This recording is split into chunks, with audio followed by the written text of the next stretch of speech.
அன்பினர்களே, நேற்று திங்களும் என்றும் மிகப்பெரிய தாக்குதலை இஸ்ரேல் மீது தொடுத்து மிகப்பெரிய தாக்குதலையும் அழிவுகளையும் ஏற்படுத்திவிட்டு இஸ்ரேலுக்கு வேதனையான பதிலடி கொடுத்துள்ளதாக ஈரான் கூறுகிறது. அதனால் தற்போதைக்கு இன்று செவ்வாய்க்கிழமை மாலை முதல் எமது தாக்குதல் நடவடிக்கைகளை நிறுத்தி வைத்திருக்கின்றோம் என்று ஈரான் தெரிவித்துள்ளது. பதிலடி தாக்குதலுக்கு பிறகு ஈரான் ராணுவ நடவடிக்கைகளை நிறுத்தி வைத்தது என்றும் லெபனான் மீதான புதிய தாக்குதல்களை மோதலை மீண்டும் தூண்டிவிடும் என்றும் எச்சரித்துள்ளார். அதாவது லெபனான் மீது நீங்க ஏதாவது தாக்குதல் நாங்களும் வருவோம்ப்பா, நீ அவன் லெபனான் தனியே கிடையாது, நாங்க இருக்கிறோம் இல்ல அப்படின்னு சொல்லிருக்கு. முதலாக இஸ்ரேலுக்கு வேதனையான பதிலடி கொடுத்ததாக கூறியதை தொடர்ந்து ராணுவ நடவடிக்கைகள் முற்றுமுழுதாக நிறுத்தி வைக்கப்பட்டுள்ளதாக ஈரானின் கதம் அல் அன்பியா தலைமையகம் அறிவித்திருக்கின்றது. நிபந்தனைகளுக்கு உட்பட்ட போர் நிறுத்த ஏற்பாட்டிற்கு தெஹ்ரான் ஒப்புக்கொண்டதாக ஈரானிய வட்டாரங்கள் தெரிவித்தன. ஆனால் பெய்ரூட் அல்லது லெபனான் மீதான தாக்குதல்கள் மீண்டும் மோதலை தூண்டக்கூடும் என்றும் எச்சரித்தன. அதாவது இன்னும் 3 தினங்களில் ஒரு போர் நிறுத்த ஒப்பந்தம் எக்ரிமெண்ட் மூவ் ஆகும் என்று சொல்லியிருக்கிறார் டொனால்ட் ட்ரம்ப் அவர்கள். அதற்காக பாகிஸ்தான் மும்முரமாக ஈடுபட்டு வருகின்றது. அந்த செய்தியை நாங்கள் அடுத்த செய்தியாக தருகின்றோம். முன்னதாக ஐஆர்ஜிசி ஆபரேஷன் விக்டோரியை தொடங்கியது நெவாடிம் மற்றும் டெல் நோப் விமான தளங்களை குறிவைத்து விரிவான மாற்று திட்டங்கள் நடைமுறையில் உள்ளன என்றும் எச்சரித்தது. இதேவேளை இஸ்ரேலிய ஊடகங்கள் மிகப்பெரிய விமர்சனம் தெரிவித்திருக்கின்றது. லெபனான் மீது தாக்கு தொடுத்து எண்ணத்தை நாங்கள் சாதித்தோம் கண்டோம் என்று இஸ்ரேல் ஆட்சிக்கு எதிராக ஊடகங்கள் கருத்துக்களை தெரிவித்து வருகின்றது. அது மிகப்பெரிய பின்னடைவாக பார்க்கப்படுகிறது. நெதன்ஸுக்கு மிகப்பெரிய பின்னடைவு. இஸ்ரேலுக்கு எதிரான வெற்றிகரமான பதிலடி தாக்குதலை தொடர்ந்து ராணுவ நடவடிக்கைகள் தற்போதைக்கு நிறுத்தப்பட்டுள்ளதாக ஈரானின் கதம் அன்பியா மத்திய தலைமையகம் நேற்று பிற்பகல் தெரிவித்திருக்கின்றது. இன்றைய செய்தியாக லெபனானில் இஸ்ரேலிய நடவடிக்கைகளுக்கு ஈரானிய ஆயுதப்படைகள் வேதனையான பதிலடி கொடுத்துள்ளதாக தலைமையகம் ஒரு அறிக்கையில் கூறியதுடன் எதிர்கால தாக்குதல்கள் மிகப்பெரிய மோதலை தூண்டக்கூடும் என்றும் அன்பியா எச்சரித்துள்ளது. தெற்கு லெபனான் மற்றும் பெய்ரூட்டின் தெற்கு புறநகர் பகுதிகளில் அமெரிக்க ஆதரவுடன் நடத்தப்பட்டதாக கூறப்படும் இஸ்ரேலிய தாக்குதலுடன் ஈரானிய பதிலடியை அந்த அறிக்கை குறிப்பாக இணைத்தது.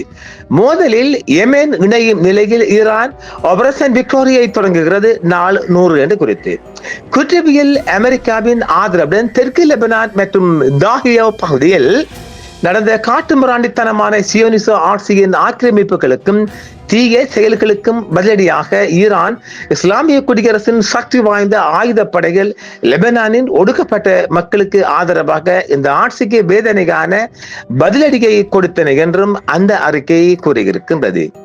ராணுவ நடவடிக்கைகளை நிறுத்துவதாக அறிவித்த அதே வேளையில் இஸ்ரேலிய தாக்குதல்கள் தொடர்ந்தால் முன்பை விட மிகவும் கடுமையான மற்றும் நசுக்கும் நடவடிக்கைகள் எடுக்கப்படும் என்றும் கதம் அல் அன்பியா எச்சரித்துள்ளது. அமெரிக்க அதிபர் டொனால்ட் ட்ரம்ப் அவர்கள் இந்த மோதலுக்கு ஒரு முடிவு கட்ட விரும்புவதாக பகிரங்கமாக ஒப்புக்கொண்டதை சுட்டிக்காட்டி அமெரிக்காவும் இஸ்ரேலும் போர் நிறுத்தத்தை கோரியதாக தஸ்னீம் செய்தி வெளியிட்டுள்ளது. பெய்ரூட் அல்லது தெற்கு லெபனான் மீது இஸ்ரேலிய தாக்குதல்கள் தொடர்ந்தால் ராணுவ நடவடிக்கைகளை மீண்டும் தொடங்கலாம் என்ற புதிய முன் நிபந்தனையுடன் ஒரு கண்டிஷன் போட்டுக்கிறாங்க. கட்டமைப்பை தெஹ்ரான் ஏற்றுக்கொண்டதாக அந்த நிறுவனம் கூறியிருக்கின்றது. லெபனானில் நடக்கும் நிகழ்வுகளை பரந்த பிராந்திய பாதுகாப்பு ஏற்பாடுகள் மற்றும் போர் நிறுத்த பரிந்துரையுடன் தொடர்புபடுத்தி ஈரான் மீண்டும் மீண்டும் வெளியிட்ட அறிக்கைகளை இந்த நிலைப்பாடு பிரதிபலிக்கிறது. பெய்ரூட்டின் தெற்கு புறநகர் பகுதிகள் மீதான தாக்குதல்கள் ஒரு சிவப்பு கோட்டையை குறிக்கின்றன என்றும் அது ஒரு பரந்த பிராந்திய பதிலடியை தூண்டக்கூடும் என்றும் ஈரான் அதிகாரிகள் மீண்டும் மீண்டும் எச்சரித்துள்ளனர். நாம் என்ன பெற்றோம்? அதிகரித்து வரும் இழப்புகளுக்கு மத்தியில் பெய்ரூட் தாக்குதலை இஸ்ரேலிய ஊடகங்கள் விமர்சிக்கின்றன. திங்கட்கிழமை நேற்று முன்னதாக இஸ்லாமிய புரட்சிகர காவல் படை ஆக்கிரமிக்கப்பட்ட பலஸ்தீனத்தில் உள்ள மூலோபாய முக்கியத்துவம் வாய்ந்த நெவாடிம் மற்றும் டெல் நோப் விமான தளங்களை குறிவைத்து வெற்றி நடவடிக்கை தொடங்கப்பட்டதாக அறிவித்தது. ஈரானுக்குள் உள்ள ரேடார் வசதிகள் மீது ஈரானுக்குள் உள்ள ரேடார் வசதிகள் மீது இஸ்ரேல் சமீபத்திய நடத்திய தாக்குதல் ஏவுகணைகளை ஈரானுக்குள் உள்ள ரேடார் வசதிகள் மீது இஸ்ரேல் சமீபத்தில் நடத்திய ஏவுகணை தாக்குதல்களுக்கு பதிலடியாக இந்த நடவடிக்கை மேற்கொள்ளப்பட்டதாக IRC கூறியிருக்கிறது. அந்த அறிக்கையின்படி கடந்த ஜூன் மாதம் 12ஆம் நாள் போரில் கொல்லப்பட்டவர்களுக்கு இந்த நடவடிக்கை அர்ப்பணிக்கப்பட்டிருக்கின்றது. ஈரானிய ராணுவ அதிகாரிகள் பதிலடியின் வேகத்தை வலியுறுத்தியதுடன் தாக்குவதற்கு உள்ள இலக்குகளின் பரந்த வரம்பையும் முன்னிலைப்படுத்தினர். அனைத்து ராணுவ மற்றும் செயல்பாட்டு பிரிவுகளும் முழு எச்சரிக்கை நிலையில் இருப்பதாகவும் சூழ்நிலைகள் தேவைப்பட்டால் பரந்த ராணுவ நடவடிக்கைக்கான மாற்று திட்டங்கள் தயாரிக்கப்பட்டுள்ளதாகவும் IRGC மேலும் தெரிவித்துள்ளது. இந்த நடவடிக்கை தொடங்கிய சிறிது நேரத்திலேயே தெற்கு லெபனான் மற்றும் பெய்ரூட்டில் இஸ்ரேல் நடத்திய தாக்குதல்களுக்கு பதிலடியாக ரமாட் டேவிட் விமான தளத்தையும் பாலிஸ்டிக் ஏவுகணைகள் குறிவைத்ததாக ஈரானிய அதிகாரிகள் தெரிவித்தனர். ஆபரேஷன் விக்டோரியமன் போரில் நுழைந்த நிலையில் இஸ்ரேலின் முக்கிய விமான தளங்கள் மீது ஈரான் தாக்குதல் நடத்தியிருக்கின்றது. தொடர்ந்து தயாராக இருப்பதாகவும் தெஹ்ரான் சமிக்ஞை செய்துள்ளது. செயலில் உள்ள நடவடிக்கைகளை நிறுத்துவதாக அறிவித்த போதிலும் ஒரு பரந்த மோதலுக்கான தயாரிப்புகள் தொடர்வதாக ஈரானிய அதிகாரிகள் வலியுறுத்தினர். இஸ்ரேலுடன் ஒரு நீடித்த மோதலுக்கும் பிராந்தியத்தில் உள்ள அமெரிக்க சொத்துக்கள் மீதான சாத்தியமான தாக்குதலுக்கும் ஈரான் முழுமையாக தயாராகிவிட்டதாக ராணுவ வட்டாரங்கள் கூறியதாக தஸ்னிம் வெளியிட்ட முந்தைய செய்திகள் தெரிவிக்கின்றன. வரையறுக்கப்பட்ட ராணுவ நடவடிக்கைகள் மூலம் பதற்றத்தை நிர்வகிப்பதற்கான வாஷிங்டன் மற்றும் டெல் அபிவின் முயற்சிகள் இறுதியில் தோல்வியடையும் என்றும் அந்த வட்டாரம் பாதித்துள்ளது. இஸ்ரேலியர்கள் தங்கள் குற்றங்களை தொடர்வதற்காக வருந்தும் அளவிற்கு ஈரான் பதற்றத்தின் அளவையும் அவர்கள் மீது விதிக்கப்படும் தண்டனையின் அளவையும் அதிகரிக்கும் என்றும் அந்த வட்டாரம் தெரிவித்துள்ளது. இஸ்ரேலிய மற்றும் அமெரிக்க பொறுப்பை பிரிக்கும் முயற்சிகளையும் ஈரானிய அதிகாரிகள் நிராகரித்தனர். இஸ்ரேலிய ராணுவ நடவடிக்கைகளுக்கு வாஷிங்டனே நேரடியாக பொறுப்பு என்றும் பாதித்துள்ளனர். சமீபத்திய மோதல்களின் போது நடத்தப்பட்ட ராணுவ பாதுகாப்பு மற்றும் இணையவழி நடவடிக்கைகள் முழுமையான வெற்றியை அடைந்ததாக IRGCயின் உளவுத்துறை அமைப்பு தெரிவித்துள்ளது. இதற்கிடையில் சமீபத்திய ஏவுகணை தாக்குதல்களில் புதிய தலைமுறை ஹைபர் ஜெகான் ஏவுகணைகள் உள்ளிட்ட மேம்பட்ட பாலிஸ்டிக் ஏவுகணை அமைப்புகள் பயன்படுத்தப்பட்டதாக ஈரானிய ராணுவ வட்டாரங்கள் தெரிவித்துள்ளது.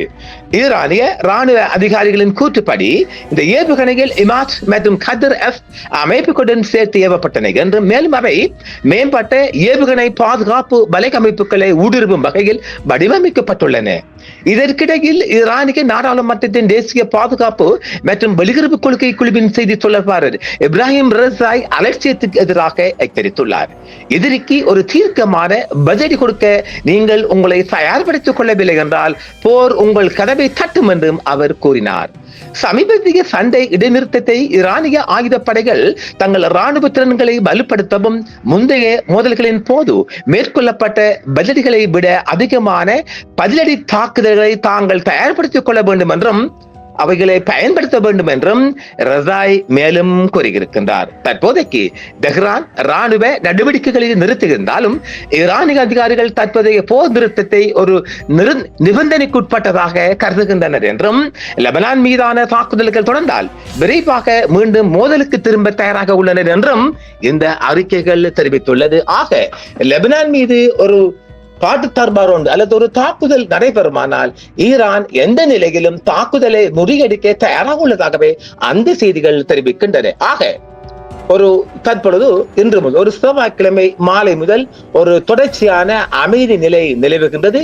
ஜலச்சந்தி ஈரானின் பூரண கட்டுப்பாட்டு இருக்கின்றது. இந்த 3 தினங்களில் ஒரு அமைதியை அல்லது ஒரு அமைதி எக்ரிமெண்ட், ஒரு பீஸ்ஃபுல் எக்ரிமெண்ட் ஒன்றை எட்டப்போவதாக அமெரிக்க அதிபர் தெரிவித்திருக்கின்றார். அவர் பலமுறை சொல்லியும் ஒன்று நடக்கல. இந்த முறை நடக்குதான்னு பாப்போம். ஆமீர்களே, மீண்டும் மற்றொரு காணொளியில் சந்திப்போம். என்றும் உங்களுடன் சன்ரைஸ் இந்தியா டிவி சப்ஸ்கிரைப் பண்ணுங்கள், பெல் பட்டனையும் கிளிக் செய்யுங்கள். உங்கள் ஆதரவே எங்கள் சேவை. ஆதரவு தாருங்கள், அரவணைப்போம். மறக்காம சர்ப்ரைஸ் பண்ணுங்க. தேங்க்யூ.